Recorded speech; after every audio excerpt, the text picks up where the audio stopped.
The graphs show the populations of California and Texas over time. Use the information in the graph to estimate the average rate of change in the population of California between 1970 and 2010. Show your reasoning.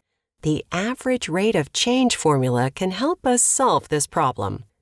First, we need 2 points to use in the formula for California.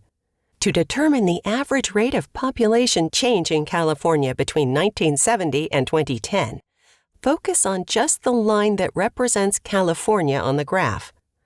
Find 1970 on the x-axis, and then determine the y value for California at that point.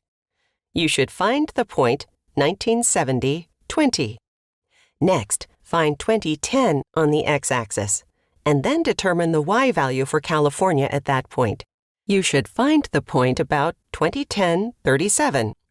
The average rate of change from 1970 to 2010 for the population of California is the change between those 2 points. Substitute the points into the average rate of change formula. To make sense of that value, you need to think about the labels on the axes.